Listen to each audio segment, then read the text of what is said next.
And let me start. So here's the first slide that shows no variability hardly at all. We have a lot of growth in the economy since the end of World War II. Pretty much an upward trajectory, and you can see the little dips. And in all the slides, it's hard to see here, but there's shaded areas. Those are going to be the recessions, okay? So you can see the dips in employment. But if you looked at this, you'd say there's not a whole lot of variability. It's just kind of a growth path. But let's take a look at recent changes in payroll employment. What I'm doing here is looking at the change in payroll employment from one month to the next. It's a survey that the Bureau of Labor Statistics puts out.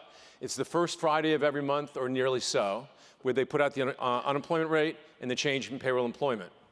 The red are the averages for the 3 years, 2019, 2018, and 2017. So you can see from an average perspective, good solid growth, maybe a little bit slowing down between 18 and 19. But month to month, overall, there's a lot of variability. So with this theme in mind, let me march through some industries. Construction. A lot of variability, even though the levels themselves of monthly change are somewhat smaller, and a real decline in 2019. Manufacturing. I put up durable manufacturing, but the same rule holds true for all of manufacturing or non-durable. It's just there's a fair amount of variability, especially what people think of or have been talking about, the current manufacturing recession, the fact that employment's been really falling. Transportation and warehousing. A lot more growth there, although it's recently slowed down. But the real juggernaut is health. Monthly changes in health employment have been very, very strong, and have been very strong for a long period of time, but especially in the last 3 years. Whoops. And then food and drinking places. There is just a lot of variability from one month to the next, is one of the more variable series that the Bureau puts out. All right, I'm going to now take a look at a different way of viewing this. I'm going to look at the current expansion. And in this first slide, if you take a look at the left where it's 100, all I'm doing is I'm putting everything to a base of 100. So the employment in basically January 2007 is set to 100, and then you can interpret this as the change from that. So for example, in mining, you see that it reached about 120% of its January 2000 level in about 2014, and then the bottom fell out. So here's an example that despite we're in a current expansion, mining actually took a nosedive in 2014-15, mainly because of oil prices. I also have Michigan here, and I have Michigan on all these slides just to kind of give you a little bit of sense of geographic variability. But Michigan doesn't have a whole lot of mining, so that the levels themselves are just not as great. For construction, the interesting thing there is finally, it's taken a long time after the Great Recession, construction employment has reached its pre-recession peak. And it took a long time in this country. It was reached a little bit earlier in Michigan. For manufacturing, you can see the decline, and it has not recovered since the pre-recession peak. It's still below 100. Now, in Michigan, the dive was bigger, and the recovery was also greater, and it actually recovered in about 2015. Durable goods, same thing, and non-durable goods. Nowhere has manufacturing nationwide hit that 100 mark that they had prior to the Great Recession. One of the things I just like to have is a slide lest you think that manufacturing is in the dumps. Manufacturing employment is falling, but manufacturing output is not. In other words, there's a lot of automation, there's a lot of productivity. Manufacturing is a vital industry in this country. It just happens to have a changing labor ratio. Okay? Now I'm going to show you some slides from the service sector. There's a lot of growth in the service sector. You see that there was barely a blip in terms of the Great Recession, but professional and business services have really taken off. And health, you don't even see the recession. It's just been strong ever since the peak of the before the beginning of the Great Recession. All right, so at this point I've done monthly, and I've looked at the current expansion. Now I'm going to show you some slides that I think will surprise you a little bit, or at least I hope so. I don't have that many surprise factors in here, so this will be one. These are, what I'm basically going to do here is I'm going to compare the current expansion to all the other expansions, but I'm going to add a little bit of flavor. I'm actually going to you see that red dive that goes down in that straight line? Well, that straight line is where I set it to be 0. And 0 is where the business cycle trough was. Not the employment trough, but where NBER, the National Bureau of Economic Research, declared this is the trough month of this recession, in this case, the Great Recession. And that's where I set it to be 100. So if you take a look at red, that's basically the Great Recession and then the current expansion. Prior to the Great Recession, prior to the trough, employment during the Great Recession, employment was coming down. Hence, it went down to 100. And then in the expansion, it went up. But one of the things to note is it's kind of a slow growth. We're in the longest expansion in the history of our business cycles, but it's a little bit slow in terms of its sort of the magnitude of it. So any questions? Is everyone all right? So the dive down is the recession and then afters. So if you take a look at 61, 69, which was also a long expansion, much sharper growth in terms of its relationship to 100. So now let's go through the different expansions in post-World War II. 75, 80, and you're going to see a theme. We have a long current expansion, but it's weaker than every other one except for one. Anybody want to guess which one it beats? Nope, this is a post-World War II. Well, you'll see. That's my surprise factor. All right, 82-90. You kind of think 82-90, right, was a severe recession and then an expansion afterwards.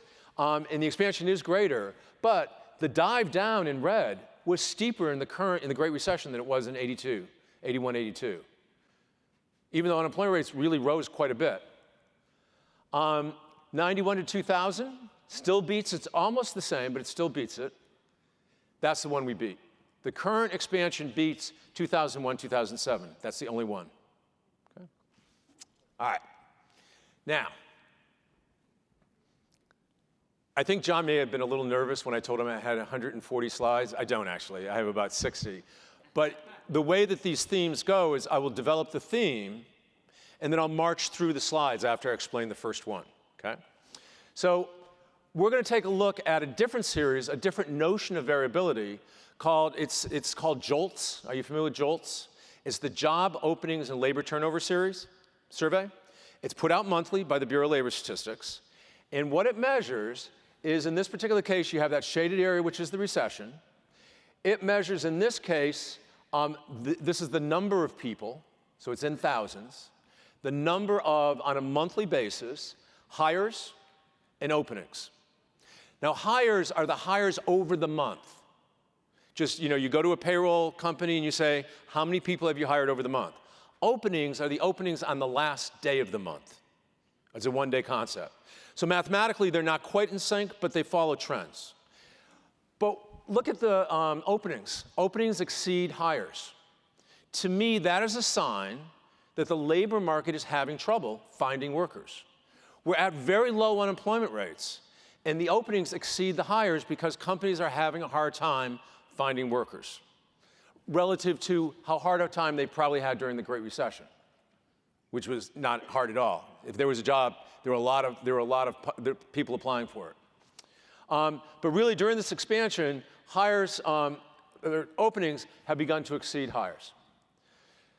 So here we have quits in black exceed layoffs and discharges. I think that makes sense during an expansion. We have a certain level of layoffs, but people are job shopping in a hot economy, so quits are going up. All right. Now we're going to do the same thing, but I'm going to show it to you in terms of industry. So interestingly enough, hires actually exceed postings, openings in construction. Why? Turnover. It's a high turnover industry. And so you get a lot of hiring activity during the month relative to the number of openings you get at the end of the month. Layoffs and discharges actually exceed quits. Quits are not rising well above layoffs like in overall. Construction is a more fragile industry in terms of this relationship. Job openings are nearly the same as hires in manufacturing. And again, remember, employment in manufacturing has actually not grown as fast as the nation overall, okay? And then quits exceed layoffs and discharges in manufacturing. This is where it looks a little bit more like the overall picture for the country, for the whole nation, where there's some job shopping going on in manufacturing, okay? All right. Another source of variability, now I'm fearing that I'll be done in about 5 minutes. But I have a couple songs and I can dance too. Another theme of mobility is variability, is geographic variability. How do these trends play out by state? And I could have looked at a number of different geographic entities, but a lot of the data when you get down to lower and lower levels gets suppressed because of confidentiality. So the one where I could get it at a consistent basis was to look at state level employment. And I'm going to do it two ways. The first is I'm going to compare the non-farm payroll, non-farm state employment percent change.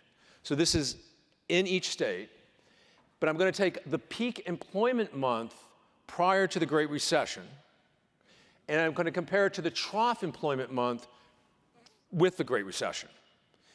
And we did this by hand. In other words, we pulled all the state data, and for every state, we had debates, but we found where the peak employment month was, we found where the trough employment month was, and then we calculated the percent change. So it's not rocket science, it just was tedious. But then we colored it, and you can see down here, I'm not going to jump, because if I break my knee, it'll be funny at a convention like this. The lighter colors are where you had less in terms of employment falling, and the darker colors are where you had a lot of employment decline. Guess where you had a lot of employment decline? Where there was also a housing crisis. Florida, Nevada, Arizona. Michigan is also a deep red color here, and that's because some people call that the single state recession. In other words, it was in a recession before the rest of the country even went into a recession. So it wasn't really related to housing, it was related to a lot of other things, including the whole auto crisis, if you remember the bailouts and things like that. All right, so now I'm going to show you the current expansion. And let's see if you can guess where things have been strong. So the light blue is where it was a bit weaker, it's all expansion. The dark blue is where it expanded greatly. And so you can see, and what I'm comparing here is, I'm comparing the, I should have explained this first. I'm comparing the peak employment month prior to the Great Recession to 2019 December. In other words, I'm not looking at how much it grew from the trough. I'm looking at how well it did compared to the prior peak, okay? So you're comparing good to good, or in this case, good to great. So for most of the country, there's been a lot of growth compared to the last peak. And it makes sense. The population has grown. We've created more jobs, right? But we have 3 orange, or various colors of orange. Connecticut, West Virginia, and Wyoming. So I was asking at lunch what's going on in Connecticut, and apparently there has been a lot of out-migration in Connecticut. And I think Connecticut has had a lot of budget issues in terms of state government, so there's been government decline in employment. But it's kind of interesting that you have, even at this point in the expansion, you have 3 states that are still really underwater, so to speak. Okay? All right. Now, I have a favorite slide. This next one is my favorite. Only because it's an aspect of variability in the labor market that I don't think gets talked about enough. It's certainly not in the press. So the Bureau of Labor Statistics puts out employment numbers all the time. And they have this one that they put out, but it comes out with a lag, and it doesn't really sort of get a lot of quote-unquote press attention. But I just find it fascinating. So in this case, we have 2 recessions. And in red, we have gross job losses. And in dark blue, we have gross job gains. Now, what we mean by gross is basically it's on a quarter-by-quarter basis. For every establishment in the United States, we get their payroll records. The Bureau gets the payroll records. And we know, compared to the previous quarter, how many jobs were gained at that establishment. The number of records that came in. Whether the person stayed for a day and left, or stayed for 3 weeks and left, or is there for 30 years, anytime there's a new record, we get evidence of that record, okay? So let's say that in a quarter, this doesn't happen to many people, but let's say you come to work at WCRI, and then you leave, and then you come back. Well, you're going to be counted twice.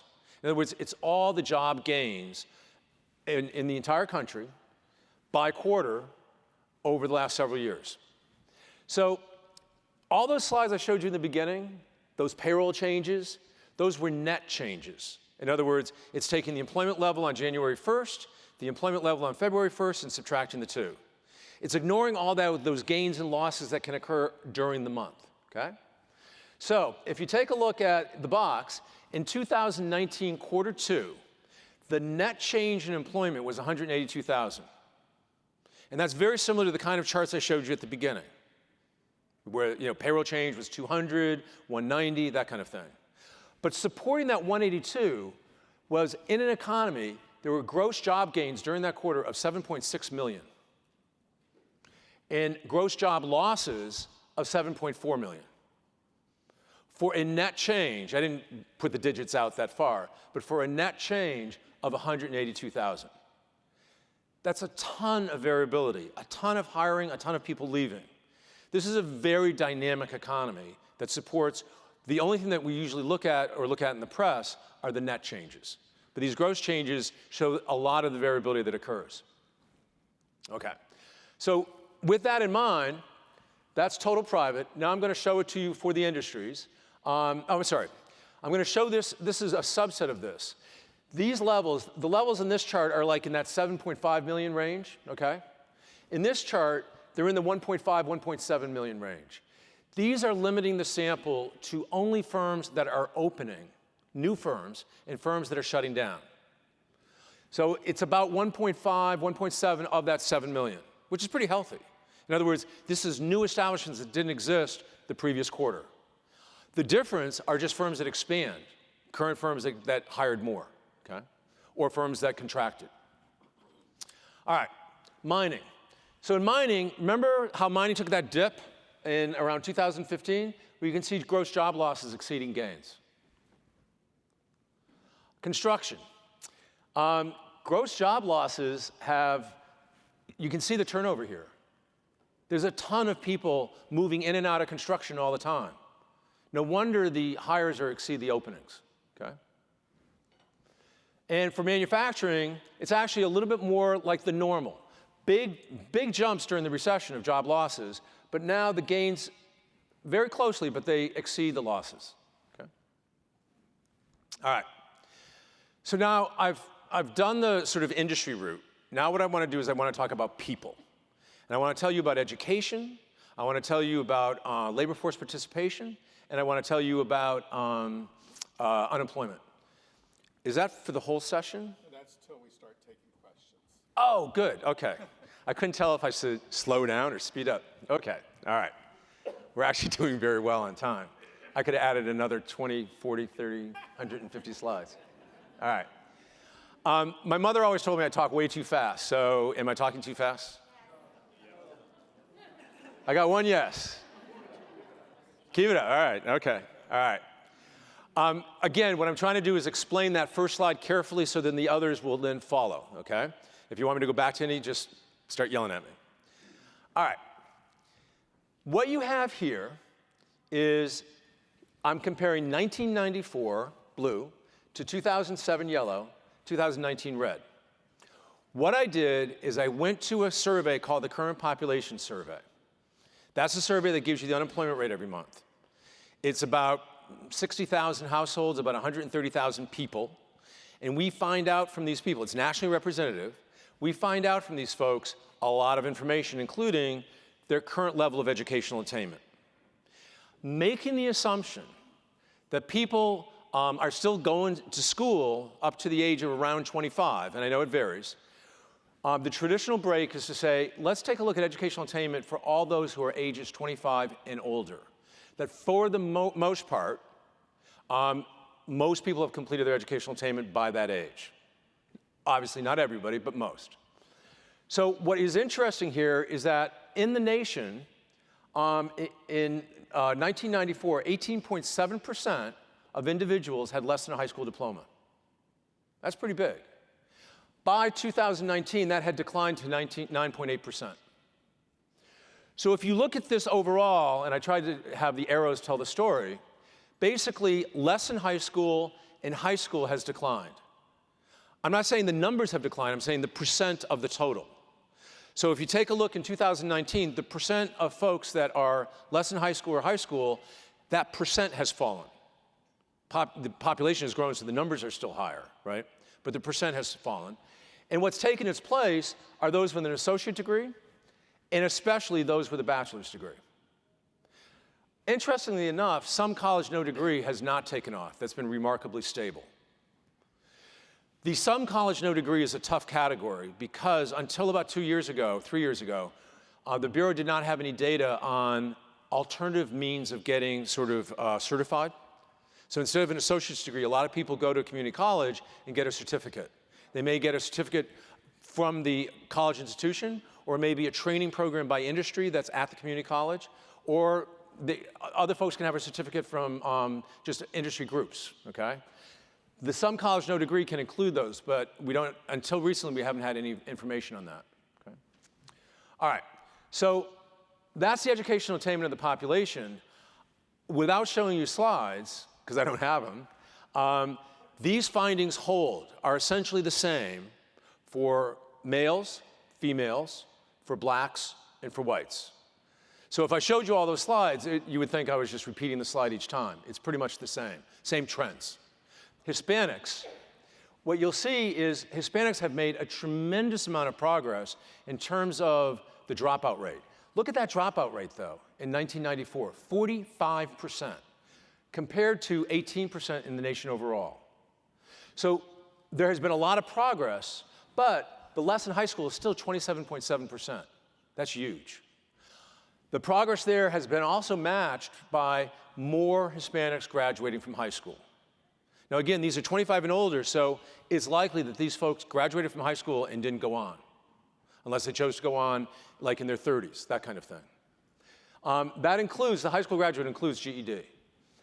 Then the other results are pretty much the same, but just you can tell the bars are lower. Some colleges flat, and then associate and bachelor's are growing. Okay. All right. Yes. I didn't give you guys carte blanche, you know. Oh, sorry. All right. I know. Do you see this trend possibly reversing because, as they talk about the generational, people coming out of college are so saddled with debt, that general mindset that you have to go to college is potentially changing? I'm involved in the work that I do with that issue a lot. And one of the things that I do a lot of research on is what I call good jobs for those with less than a bachelor's degree. In the CTE education community, the career technical education community, maybe it's just the fact that I've become involved in it, but it seems like it is exploding. And one of the things I'm doing, sorry I don't have slides on this, but I'm looking at wage differentials for those with a certificate versus those without for less than bachelor's. And there is a premium that people are experiencing. So I think the problem that you're addressing is there's a big issue with people dropping out of school because their earnings profiles are actually very, very weak relative to people who say just complete high school and get a career. So dropping out and being saddled with debt has a lot of major implications for a lot of folks. And that's why that some college thing is, even though it's flat, it's still worrisome because of how high it is. It's still at that 15%. A lot of those folks aren't getting certificates. A lot of those are just going to college and dropping out, okay? But also kind of follow up in a different way. Take a look at this chart. So what this chart does is that 1.19 is basically taking the median weekly earnings of those with, in that particular case, high school in blue, the median weekly earnings in 1979 of those with a high school diploma divided by the median weekly earnings of those with less than high school. So if you graduated from high school, you earned about 19% more than a high school dropout. And if you look at the progress then in 79, if you go up to bachelor's, it's 1.64. So in other words, education pays. It has always been true that those with more education, on average, are paid more than those with less. Now, it varies by occupation. Some occupations do really well even with only a high school diploma. We all know plumbers who have really, 2 or 3 houses on the beach, right? That kind of thing. But in general, on average, you get this education pays. And what you find here is that education paid more and more and more between 79 and 89. Those differentials went up. Between 89 and 99. And then look at what happened after 99. We have a lot of inequality in this country. And I know it's one of the things that's part of the debate in the current election. There is a lot of inequality in this country. But this is not measuring wealth inequality. This is measuring earnings inequality. But on an earnings basis, from an educational attainment point of view, there's still inequality, but it's actually fallen a bit between 2007 and 2018. That differential at the bachelor's level came down from 2.5 to 2.39. Again, a little bit less variable, if you will, okay? All right. Have you heard of the Occupational Outlook Handbook? The Bureau gets about 5 million hits a month. Every high school teacher in this country assigns their students to look at an occupation in the Occupational Outlook Handbook. Detailed statements of what work is like, of how to get training, of the education you need, what earnings you can have in that occupation. Really excellent, excellent information. Well, when they do projections, they're not really projecting the economy. The Bureau's not very good at marketing, so they give it names that don't really mean what they mean. But what they do is they project the labor force, and they project the population using Census Bureau data. And so they say, what's the population going to look like 10 years from now? What's the labor force going to look like 10 years from now? Then the second thing they do is they say, let's grab a macro model. And they do it from St. Louis, the St. Louis macro model. And they say, what will the economy look like in 10 years if it was at full employment? So they're not projecting a recession or expansion. They're projecting full employment. And then they take those two combined and they say, all right, what will industry employment look like? And what will occupational employment look like? And then you get this. So employment in 2018 was 161 million. And employment projected for 2028 is 169 million, taking into account the population changes, the labor force changes, as well as that assumption of full employment. So the net employment change is 8.4 million. In other words, subtracting the two, you get 8.4 million more jobs. That last one, projected annual, not for 10 years, but annual, the projected annual occupational openings every year is 19.7 million. In other words, in order to increase employment by 8.4 million, you're going to have to fill 19.7 million jobs every year. Why? This is looking at people who retire from an occupation, so it creates an opening, and it looks at people who leave the occupation permanently. Now, I'm not talking about job shoppers within manufacturing. I'm talking about people who leave an occupation. Sorry, I didn't mean manufacturing, I meant carpentry.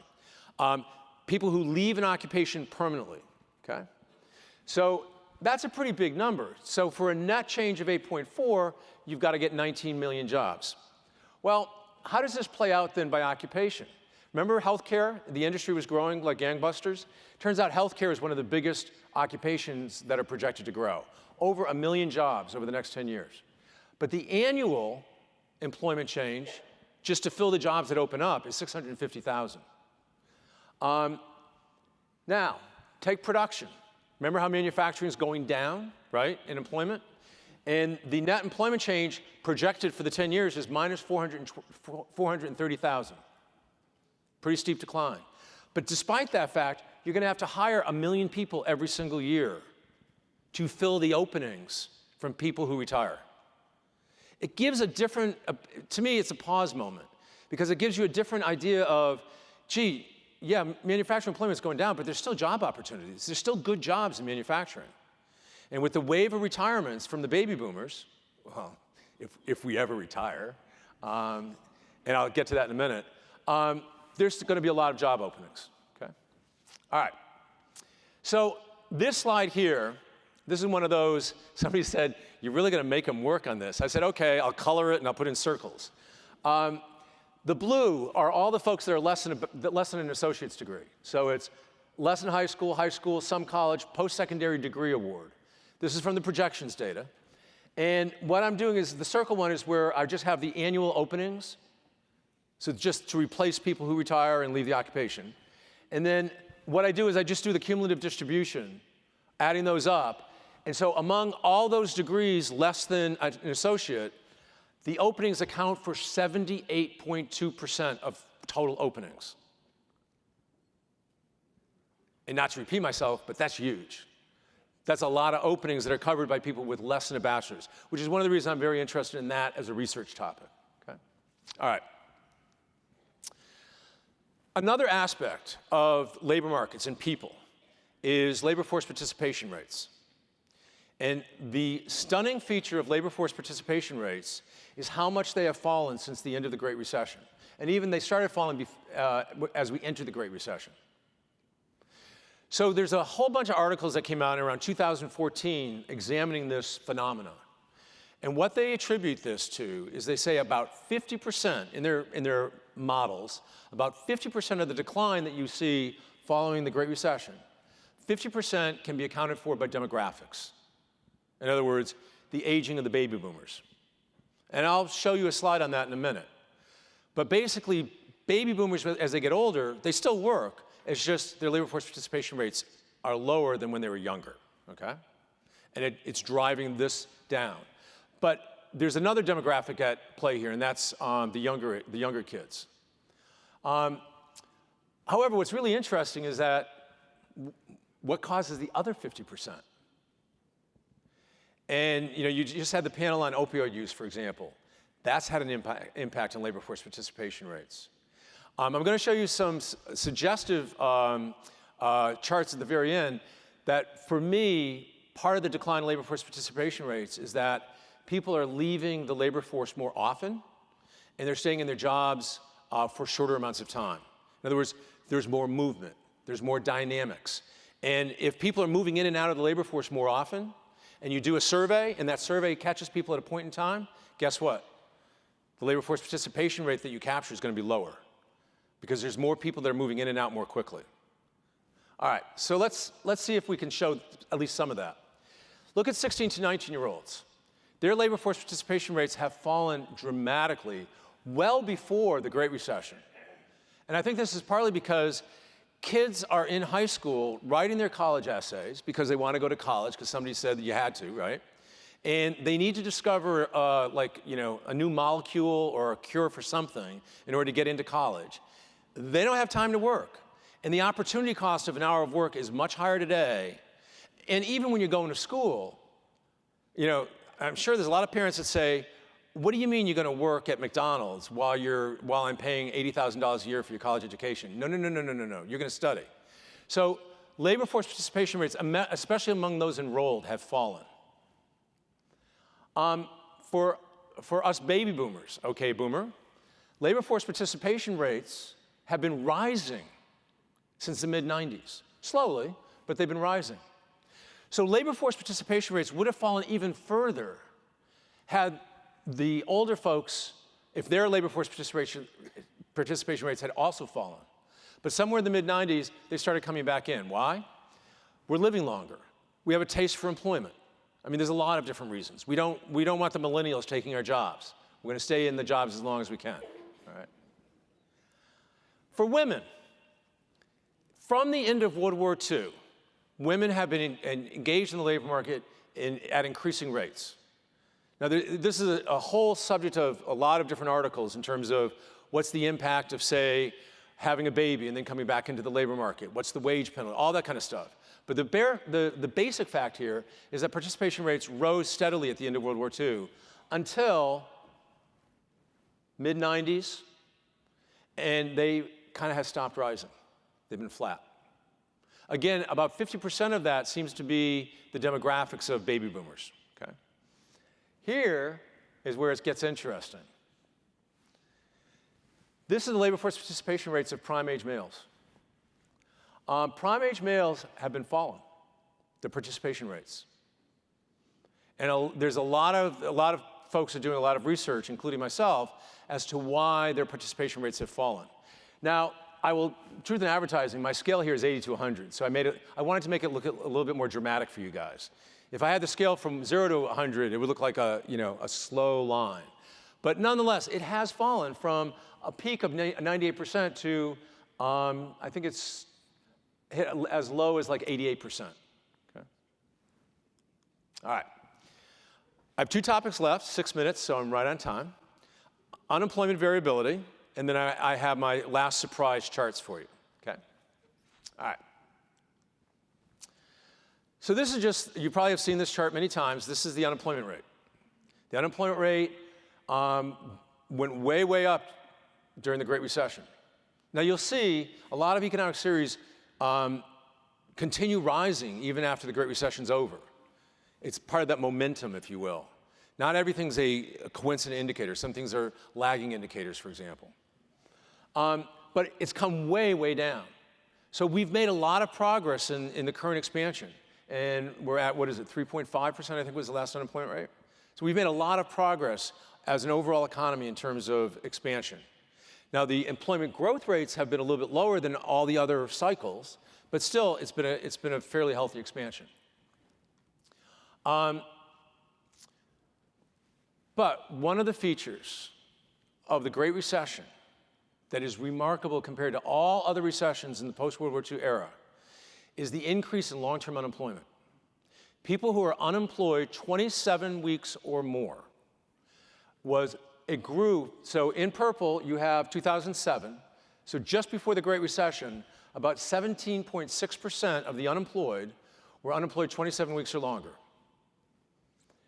In 2011, long-term unemployment peaked at 43.8% on an annual basis. Almost half the unemployed were long-term unemployed.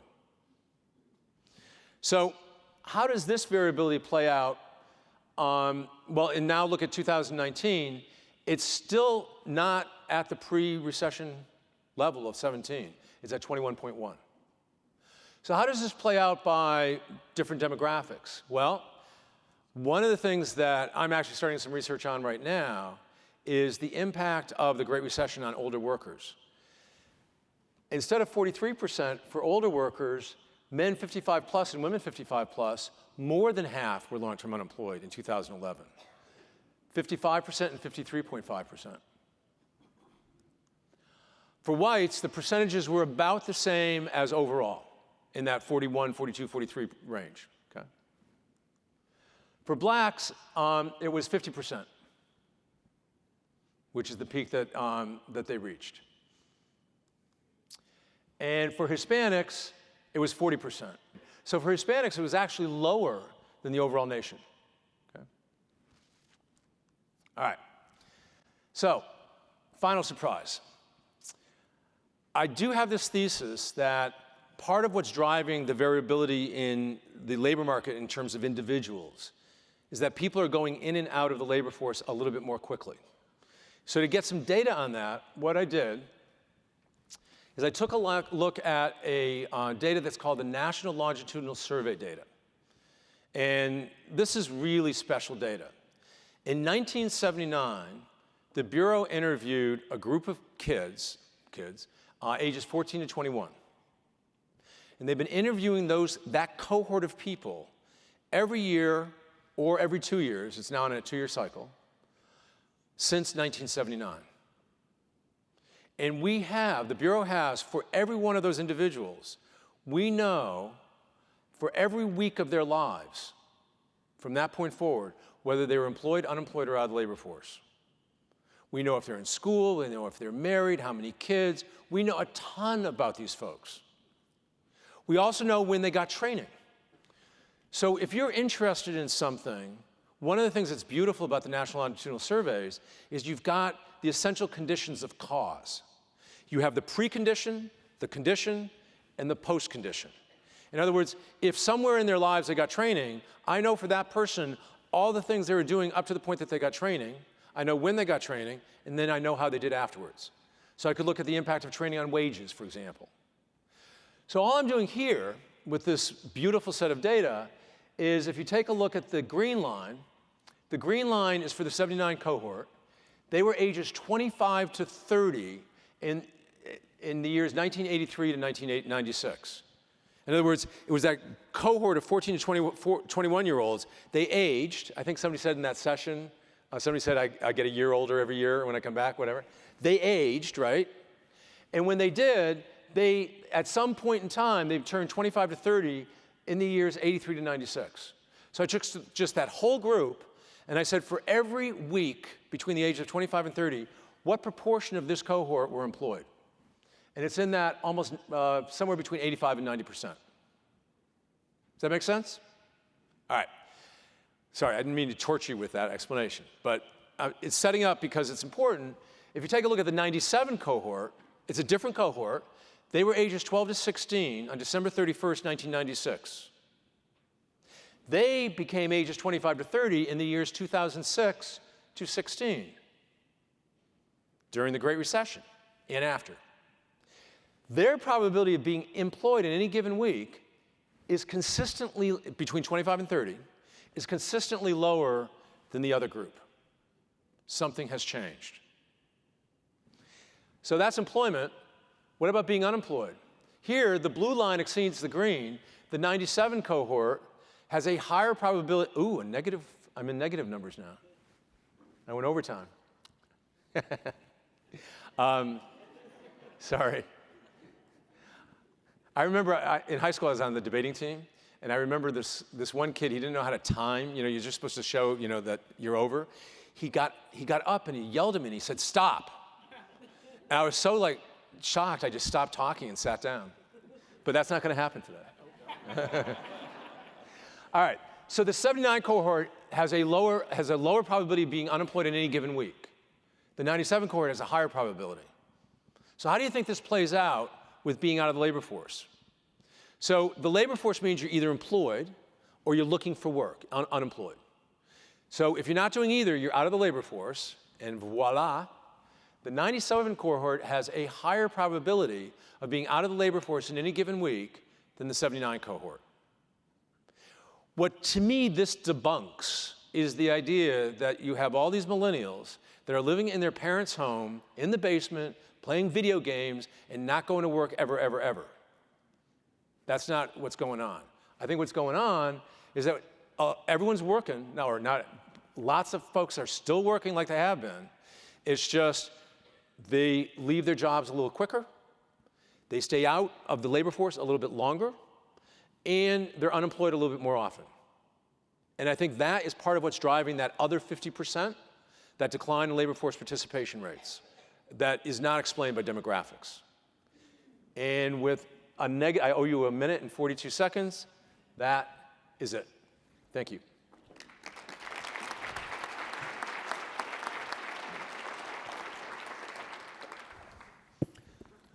So we have, as Linda sets the clock, we have roughly 14 minutes and 58 seconds, roughly, for questions. So if you have questions, so Phil Borb is the first off. Hi, John. The over 55 group, I've done some sort of calculations with this too. The over 55 group, I'm finding though, is really two different groups. I think you and I and John came of an age of looking at these data when over 55 meant something for public policy purposes.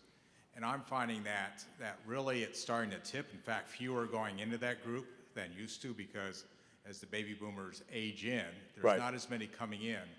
And I think for both these types of presentations and for public policy purposes, looking at it as 55 to 65, not to make your graphs messier, but then over 65, because that's really two different decision points in that group. And there's a lot of, it's not a straight line going in as it was at one point. Yeah, I agree with that. And I actually have separate slides that show 55 to 64 and 65 plus.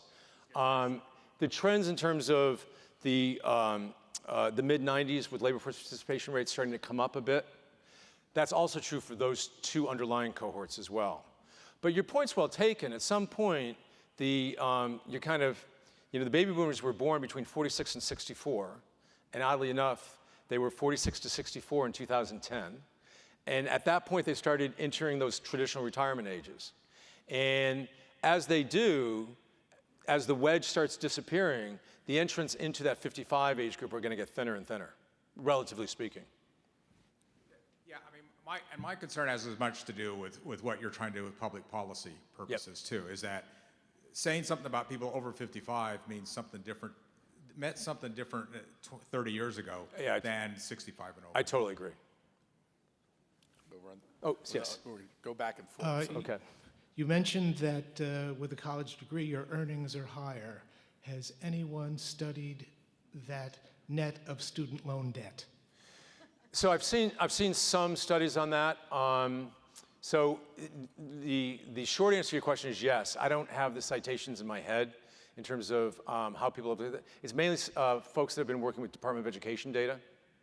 To me, one interesting thing that I probably didn't say in my talk is I showed how those ratios are going up.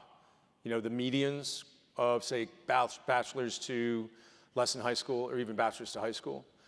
What I didn't say was that the variability within each group is also going up. In other words, income inequality has increased, or earnings inequality have increased, in part because of educational attainment. But within the college group, earnings have become more unequal. So just having a college degree is not a guarantee of success. And the variability is such that some folks in the college group have lower earnings than some folks with associate's degrees, and even high school. Okay? So I was going to assert the privilege of the chair here to follow up a little bit on this point. Sure. Because there's been a lot of discussion about growing inequality in wealth. You noted it was on wealth. But taking ratios of medians doesn't quite show that. If you were to do means, would you have seen the same? There was kind of a leveling off, if you will, Right. of the differentials. Would you see that if you did means? If you do means, I think so, but I'm not gonna promise that. Yes. Hi, I have a gig economy question. Okay. I'm wondering if trends in the volume of digital platform work are reflected in the data that you're seeing, and what kind of impact it's having on measuring things like labor force participation? So, so one of the things with the gig economy is that it's really hard to measure, and everyone has a different definition of gig. So the Bureau of Labor Statistics in May of 2017 repeated what was called the Contingent Worker Survey.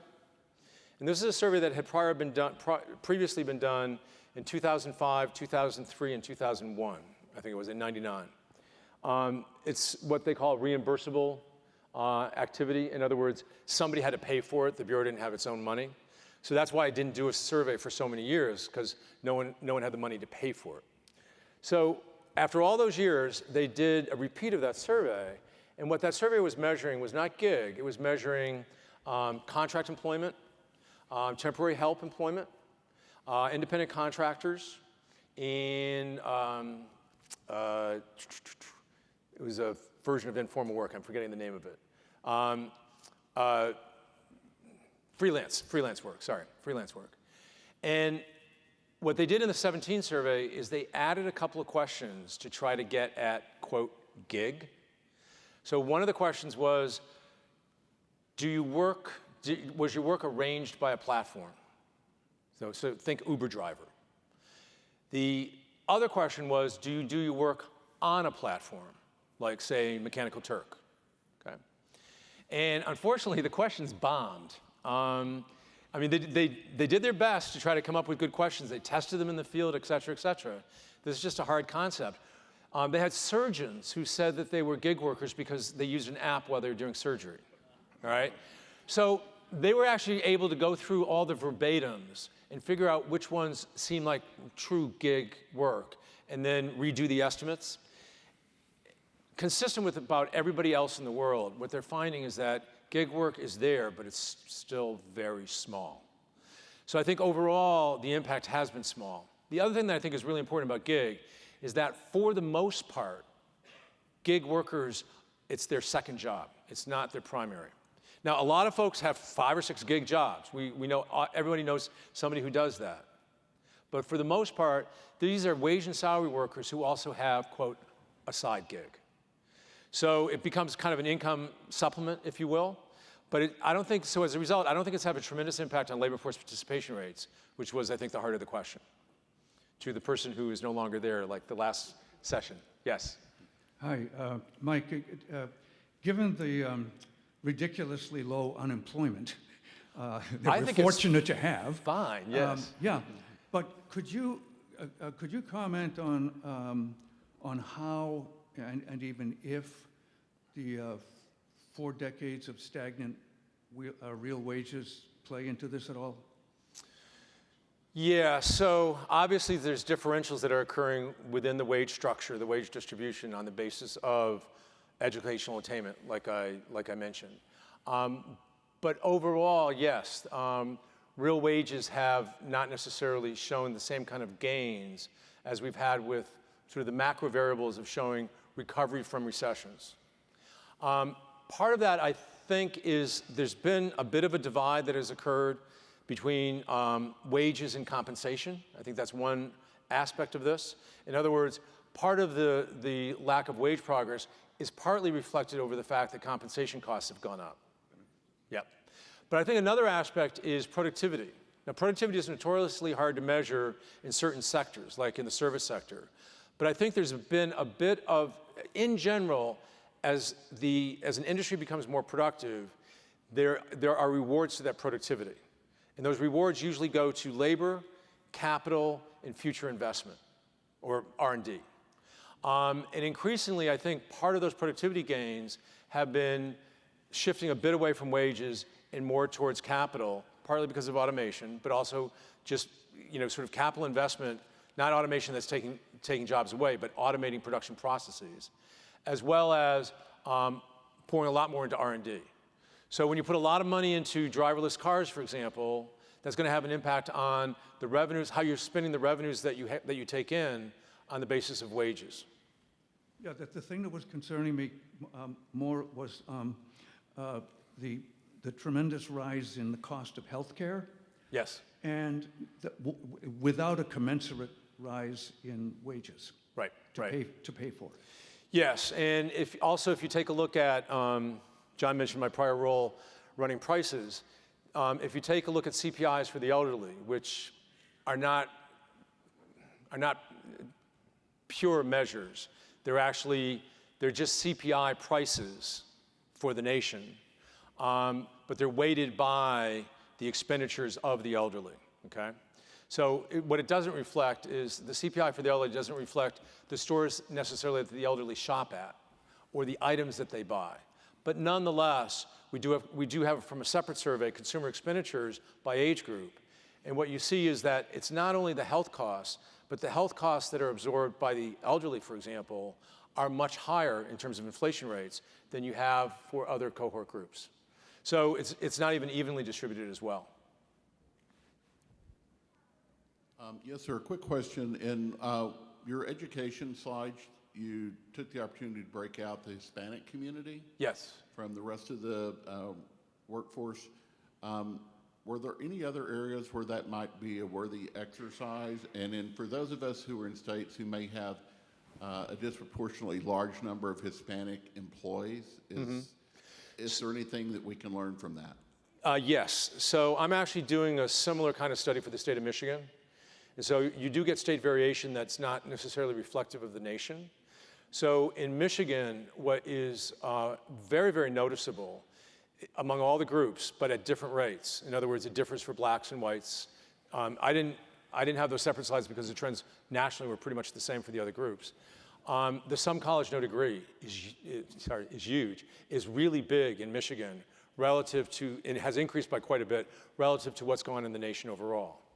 That survey I mentioned, the current population survey, it has as its stratified probability sample, its sample is state-based. So there are observations in each state.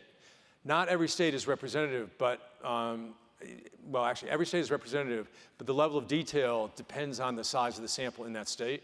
But if you have a state with a large Hispanic population, you probably have enough sample there that you could do some interesting things.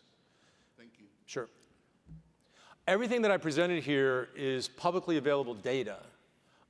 It's just some of it is not, most of it is in the form of publicly available tables or data that you can download directly. A fair amount of what I presented are sort of authors' calculations using the microdata from those very same surveys. But it's all in the public domain, which is kind of fun, actually. So. Yeah. Well, if there are no other questions, please give a big hand to Mike. Thank you.